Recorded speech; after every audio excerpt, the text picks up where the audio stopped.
नमस्कार मेरे प्यारे दोस्तों, मैं हूं आपका होस्ट शेफ धीरज। आज इस वीडियो के अंदर मैं आपके साथ डिस्कस करने वाला हूं एक इंडियन क्यूएसआर के बारे में, या फिर जिसको कि हम लोग टेक अवे भी बोल सकते हैं। आप बोल सकते हैं एक छोटा इंडियन कॉन्सेप्ट। तो पूरा स्पेस क्या होने वाला है, क्या क्या चीज़ों को ध्यान रखना है, वो सारी की सारी चीज़ें मैं आपको डिस्कस करने वाला हूँ। रिसेंटली अभी मैंने एक प्रोजेक्ट बनाया है, एक वर्क ऑन कर रहे हैं हम लोग एक प्रोजेक्ट के ऊपर, ठीक है। तो वो सारी की सारी चीज़ें आपको मैं यहाँ पे इस वीडियो के अंदर समझाने वाला हूँ। अब क्यूएसआर की अगर मैं स्पेस की बात करूँ, ठीक है, सबसे पहले स्पेस ही आता है। तो लगभग आपको 250 स्क्वायर फीट मिनिमम, मैं बोलूँगा इतनी आपको स्पेस चाहिए होती है। अब ये 250 स्क्वायर फीट के अंदर क्या क्या आएगा, ठीक है।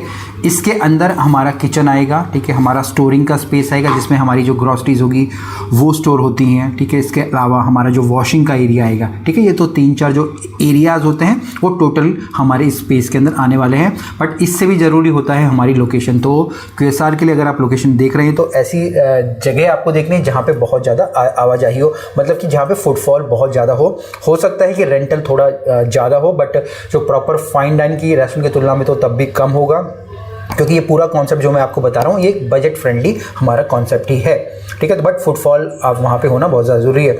इसके बाद यहाँ पे हमारे इक्विपमेंट क्या लगने वाले हैं, ठीक है। इक्विपमेंट के अंदर हमारे यहाँ पे लगने वाले हैं, ठीक है, तंदूर लगेंगे, हमारे बर्नर्स लगेंगे, हमारी साइड टेबल लगेगी, फ्रिज लगेगा, फ्रीज़र लगेगा, स्टोरेज के रैक्स लगेंगे, सिंक लगेंगे, हाथ धोने वाला सिंक अलग लगेगा, ठीक है। इसके बाद जो हमारे पिकअप काउंटर्स होंगे वो सारा का सारा हमारे यहाँ पे होने वाला है।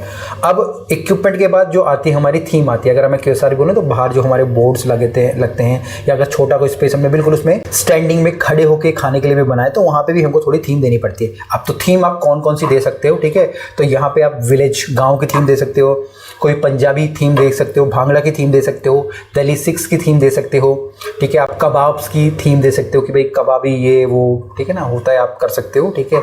थोड़ा आपको उसमें थोड़ा दिमाग लगाना पड़ेगा। इसके बाद कोई लखनवी थीम आप दे सकते हो, मुगलई थीम आप दे सकते हो, थाली के कॉन्सेप्ट पे आ जा सकते हो, बिरयानी के कॉन्सेप्ट पे आ सकते हो, ठीक है ना।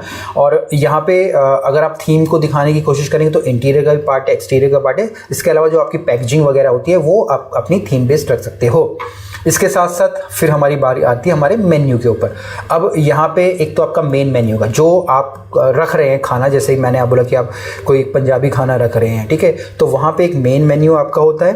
साथ साथ उसके अंदर आपकी साइड डिशेज होती हैं, साइड डिशेज या साइड्स होती हैं हमारी, ठीक है, जिसके के अंदर हमारा बेवरेजेस का मेन्यू आ जाता है, हमारे नान रोटी वगैरह एक साइड्स के अंदर आ जाते हैं। फिर हमारा राइस आता है, राइस के अंदर हमारे पुलाव आ गए, ठीक है। या फिर इससे थोड़ा सा अलग मैं हट के आपको बताऊं तो जैसे हमारा तंदूर होता है तो तंदूर के साथ आप अपने रोल्स वगैरह रख सकते हो, ठीक है। क्योंकि जो भी तंदूर के अंदर हमारा सामान बचने वाला है, या हम लोग बोलेंगे ना, जैसे हमारे टिक्का हो गए, कबाब्स हो गए, तो उन सब का यूज़ हमारे रोल्स के अंदर आ सकता है, क्योंकि सेम स्पेस में ही आप अपने जो रोल्स का या तंदूर का या कबाब का कर सकते हो, ठीक है। तो अलग अलग कॉन्सेप्ट है। बेसिकली आपको देखना है कि आपको क्या रिक्वायरमेंट है, आपके मार्केट की क्या नीड है, वहाँ पे आपको ये सेटअप करना है। इसके साथ साथ बहुत ज़्यादा इंपॉर्टेंट है, हाँ, जैसे कि हम लोग प्रोजेक्ट रिपोर्ट्स बनाते हैं, प्रोजेक्ट करते हैं, तो एक बेस जो प्रोजेक्ट होता है, ठीक है, बेस प्रोजेक्ट नहीं बोलूँगा यहाँ पे, मैं सिर्फ मेन्यू की बात कर रहा हूँ। मेन्यूज़ और उसकी रेसिपीज, ठीक है, एक्सेल शीट्स के अंदर डाली पड़ी है मैंने, वो पूरी मैं जो वीडियो की डिस्क्रिप्शन में मैं डाल दूंगा एज ए बुक के तौर पे, एज ए कोर्स के तौर पे आप उसको परचेज़ कर सकते हो। उसमें से आपको जो बेस रेसिपीज़ होती हैं, थोड़ी डिशेज़ होती हैं, पूरा मेन्यू है बेसिकली। अगर वो देखें तो उसको आप ले सकते हो और आप इजीली उसको गो थ्रू कर सकते हो, ठीक है, क्योंकि मेन यहाँ पे मेन्यू का ही होता है। इसके बाद इसके अंदर हमारे बिलिंग सॉफ्टवेयर्स वगैरह आते हैं, ठीक है। बिलिंग सॉफ्टवेयर से आप लोग अपनी जो सेल्स है उसको ट्रैक करते हो, कस्टमर का डाटा आपके पास आता है, इन्वेंट्रीज आप उसे मेंटेन कर सकते हो। नेक्स्ट यहाँ पे आती है हमारी जो मेन्यू इंजीनियरिंग, बट वो हमारा एक जो हमारी खुद की जो हमारी सर्विसेज होती है कंसल्टेंसी की, उसके अंदर आता है। यहाँ पे हम लोग मेन्यूज़ क्रिएट करते हैं, मेन्यूज़ की इंजीनियरिंग होती है। मेन्यू इंजीनियरिंग का मतलब है कि आपका एक मेन्यू बनेगा, मेन्यूज़ के अंदर जो भी डिशेज होंगी उनकी प्रॉपर रेसिपीज़ बनेगी, रेसिपीज़ से पहले उनकी बेस बनेगा, बेस के बाद उनकी रेसिपीज़ बनेगी, रेसिपीज़ की पूरी कॉस्टिंग होगी, ठीक है, उनको प्रॉपरली लिखा जाएगा है। फिर इसके बाद आपकी एसओपीज़ की बात आएंगी, चेकलिस्ट की बात आएंगी, एसओपीज़ बनेंगी, स्टैंडर्ड ऑपरेटिंग प्रोसीजर्स बनेंगे, कैसे खाना सर्व हो रहा है, कितने टाइम में जाएगा, किसकी क्या ड्यूटी है, किसकी क्या रिस्पॉन्सिबिलिटी है, वो सारी की सारी चीज़ें वहाँ पे जज होंगी। और उनको चेक करने के लिए कि भाई वो प्रॉपर टाइम पे हो रही नहीं हो रही है, उसके लिए हमारी चेकलिस्ट बनेगी। तो ये एक कस्टमाइज चीज़ें होती हैं जो कि हम लोग पर्टिकुलरली कंसल्टेंसी के अंदर करते हैं। फिर इसके बाद हमारे QSR के अंदर आता है, वो आता है हमारा मैन पावर।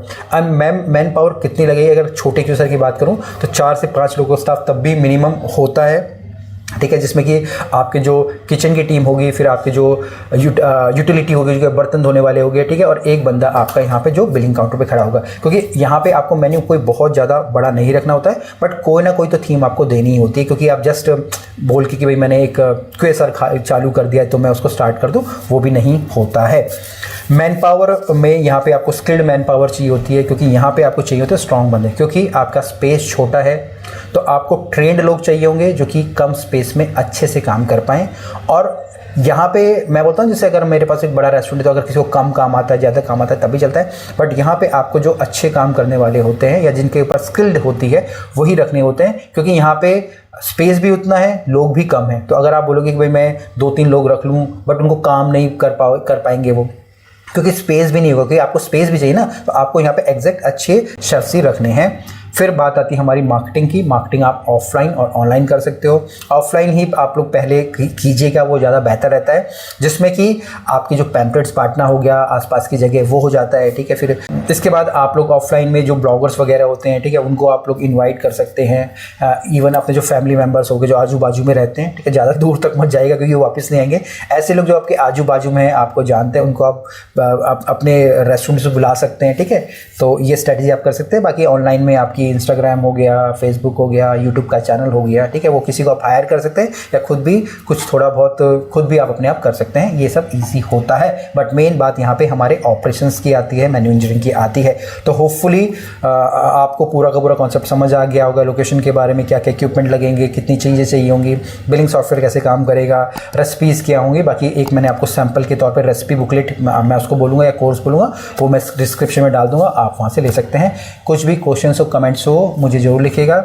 या अगर आप एक QSR स्टार्ट करना चाहते हैं और हमारी हेल्प या हमारी कंसल्टेंसी लेना चाहते हैं तो हमको अप्रोच कर सकते हैं। हमारे जो नंबर्स हैं डिस्क्रिप्शन पे आपको मिल जाएंगे, लिंक्स आपको मिल जाएंगे, वहाँ से आप मुझे अप्रोच कर सकते हैं। फिर मिलेंगे एक नए वीडियो में, तब तक के लिए जय हिंद।